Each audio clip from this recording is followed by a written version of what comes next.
Okay, my love, what are we doing today? What if your partner has personal habits you'd like to change? Why do you say it like that? Like you've got something you haven't told me or wanted me to. I've told you everything. Nah, you've got to. There was just a tinge to the way we talked about that pre-show that made me want to do this on this one. But it's just funny. But you have to be open and honest with your partner. But what you can't do is drop a ton of bricks on them out the middle of the blue. It's more not a sense of what you want to do if you want your partner to change.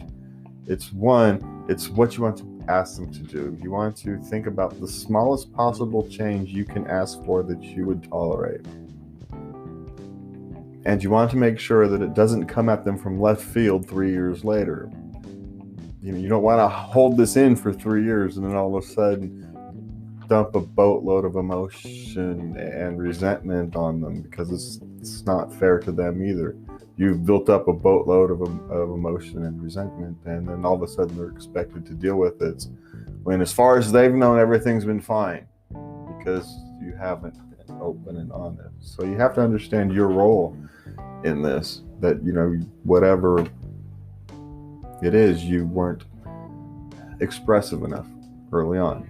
Now, if we're assuming it's early on in a relationship and you're still building boundaries and deciding where, those negotiations that all relationships have, even though they're not sat down there over a table with lawyers written out, we all kind of deal with these negotiations about what habits we can accept, what habits we need modified or ameliorated, for the worst effects, at least ameliorated, so we don't mind so much.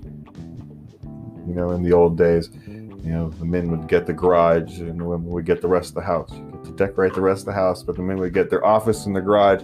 They could do whatever the heck they wanted out there. In the modern world, someone's living in apartments. It's more difficult to do.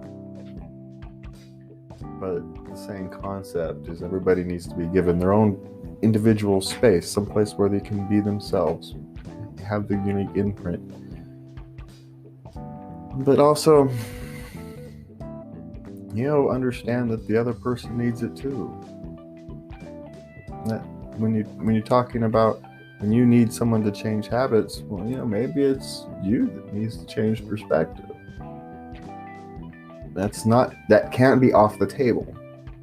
Doesn't mean it's necessarily true, but it can't be off the table, because if you're going to go in and ask someone to change, you have to be willing to change. It can't be a one-sided. True. It can't be one-sided. You have to be willing to change. You have to be willing to do as much as you're asking.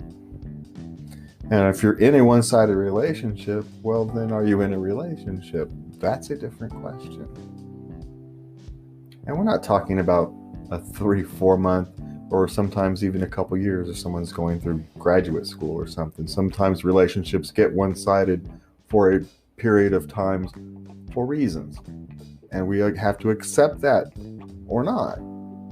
You decide if your love is long-term love, then a couple years is just a couple years out of 50. What do you care? But if your relationship is short, then it's going to be So first, understand your love the other person, and do it from the very beginning, and this doesn't become a big deal. And that is your daily dose of love.